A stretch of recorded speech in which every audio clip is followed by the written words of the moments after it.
Prezados amigos do canal Professor Rico Guimarães, espaço de desalienação popular.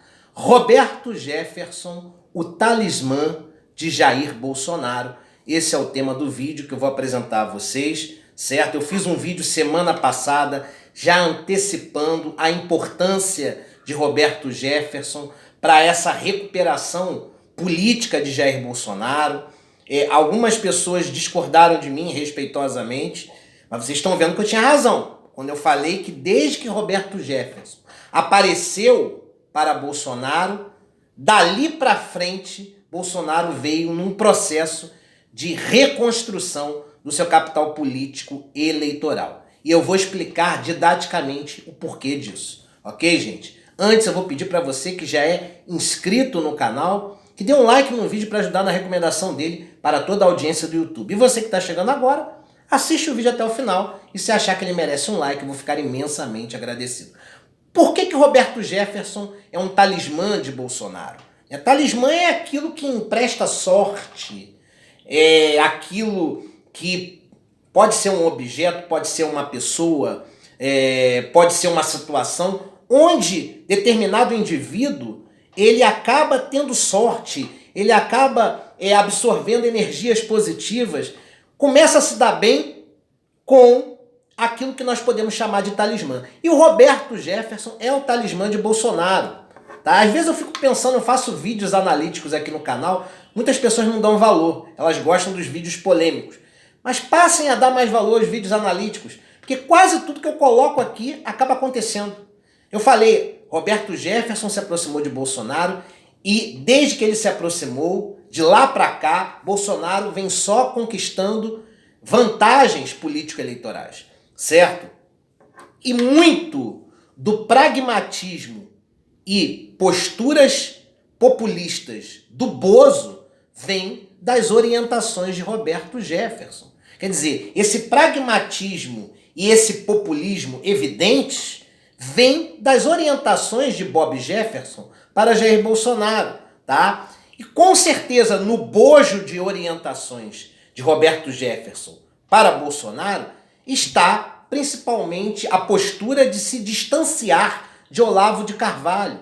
Não que isso tenha sido feito de maneira oficial, mas se vocês forem observar, Olavo de Carvalho não está mais participando do protagonismo do governo de Jair Bolsonaro. Isso tem dedo do Roberto Jefferson, porque Roberto Jefferson já emprestou esse pragmatismo para o Lula.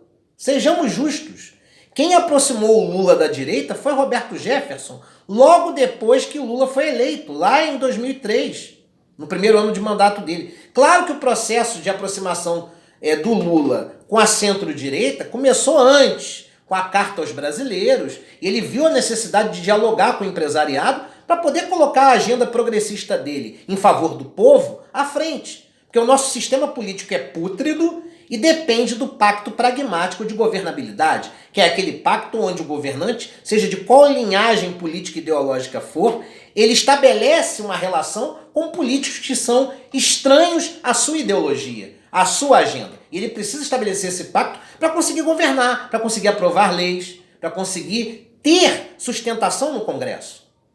Lula precisou disso. E quem foi que articulou essa aproximação de Lula com a direita no Congresso? Roberto Jefferson. E quem está reaproximando Bolsonaro de certos setores do Congresso que tinham virado as costas para ele? Roberto Jefferson. E quem está mudando o estereótipo do político Bolsonaro? Né? A redução do histrionismo, das ofensas e o distanciamento de Olavo de Carvalho e do olavismo cultural. Roberto Jefferson. Roberto Jefferson está reconstruindo o estereótipo de Bolsonaro, né? Ou seja, a imagem que as pessoas têm num primeiro momento em relação a ele. Tanto que parte do eleitorado, que até então votava na esquerda, está migrando para Bolsonaro, porque Bolsonaro está deixando o histrionismo de lado, está tendo um verniz mais populista nas suas ações. E isso tudo vem das orientações de Roberto Jefferson.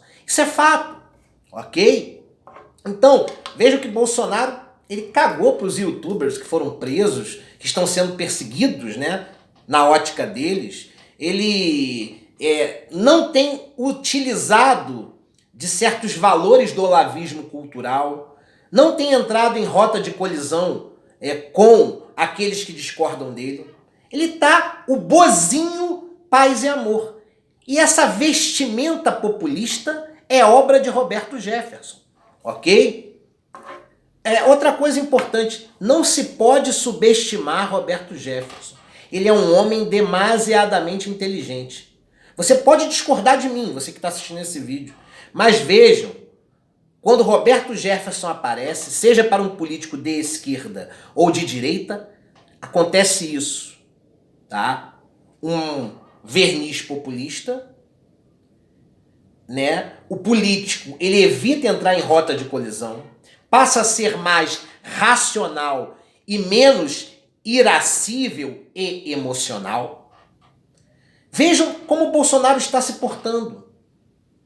Bolsonaro está conseguindo ganhar apoios da centro-direita liberal? Não. Porque Bolsonaro sabe que ele precisa da esquerda no segundo turno em 2022. E ele sabe que, mesmo a contragosto, quem é da centro-direita liberal vota nele. Vai votar nele em 2022, mesmo a contragosto. Vai votar nele. Da mesma maneira que uma pessoa progressista que não gosta do PT, não antipetista, mas quem não tem tanto apreço pelo PT, que não morre de amores pelo Lula. Mas se for alguém do PT contra o Bolsonaro, pela defesa da democracia, o indivíduo vota no PT.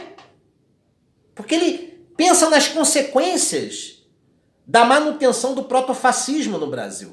Eu não posso manter Bolsonaro no poder. Então o indivíduo que é progressista, mas que não gosta do PT, ele já está repensando. Pô, peraí. Não, mesmo que seja o PT, caramba, eu prefiro que o PT volte. Ainda que não goste dessa realidade. Quer dizer, esse sujeito está torcendo para que um outro candidato do mainstream da esquerda consiga ascender, consiga se consolidar e se construir e se tornar mais forte que o PT. Mas se inevitavelmente o PT continuar mais forte, ele vai ter que votar no PT contra o Bolsonaro. A mesma coisa é o indivíduo da centro-direita liberal. Ele morre de amores pelo Bolsonaro? Não. Mas ele, se tiver um segundo turno entre Bolsonaro e o PT, mesmo que ele não goste do Bolsonaro, mesmo que ele ache o Bolsonaro um traíra, um canalha, um populista, como alguns da centro-direita liberal já estão falando dele, eles vão preferir, a contragosto ainda, votar no Bolsonaro do que no PT. Então Roberto Jefferson, quando orienta o Bolsonaro, ele já diz, olha, não se preocupe com a centro-direita liberal. Porque se você for contra o PT no segundo turno, e nós temos que construir um cenário político para que o PT venha com a gente, que é mais interessante. Esses indivíduos, você não precisa nem conquistar eles vão votar em você por uma necessidade de não querer votar no PT. O que você tem que conquistar, Bolsonaro, é essa fração do eleitorado que ou te abandonou, ou sequer votou em você, votou no PT, que tem uma nostalgia dos programas sociais da era Lula, mas que não tem um capital ideológico claro. Eles só votam na persona, no indivíduo, no político, e não no partido ou na ideologia. Então você tem que conquistar essas pessoas pela barriga. Você tem que conquistar essas pessoas pelos programas sociais. É por isso que Bolsonaro já vai criar um novo Minha Casa Minha Vida com o nome do governo dele, um outro nome. Ele já está transformando o Bolsa Família em Renda Brasil. Vai estender o abono, no caso, né, a ajuda perante a pandemia. Deu para entender, gente? E todo esse conjunto de iniciativas de natureza mais popular vem das orientações de Roberto Jefferson. E o que a esquerda tem que fazer dentro desse cenário? Parar de brigar internamente e reagir, contra-atacar para desconstruir Bolsonaro naquilo que Roberto Jefferson está emprestando a ele. Tem que ser inteligente a esquerda e não ficar se autodestruindo. O que ela tem que fazer? Desmascarar Bolsonaro e mostrar que grande parte daquilo que ele está fazendo, ele está tomando de assalto da esquerda, como o caso da ajuda da pandemia, de R$600, do auxílio emergencial, porque o auxílio emergencial, se fosse por Bolsonaro, seria de R$200, e a esquerda tem que mostrar, não, a esquerda queria R$1.200, E após uma articulação, uma negociação, ficou em R$ 600. Mas Bolsonaro não queria nem isso, ele queria só R$ 200. Agora, ele está pegando o fruto dessa articulação que ele não apoiou, que foi uma articulação do Congresso, com grande participação da esquerda, está tomando de assalto para ele. Desculpem o termo, ele está gozando com o pau alheio. Aí fica difícil, né? A esquerda tem que desmascarar ele. E não pode se autodestruir. Existem agendas diferentes. O PT tem a agenda dele, o PDT a dele, o PSOL a dele, o PCdoB a dele, o PSB a dele, a Rede de Sustentabilidade a dela. Cada partido tem a sua agenda e cada partido de esquerda pode vir, e é legítimo, separados no primeiro turno de 2022. Mas tem que formar em paralelo uma agenda em conjunto para que a esquerda chegue forte no segundo turno e possa se unir contra o protofascismo vigente. Fiquem de olho. Um abraço a todos.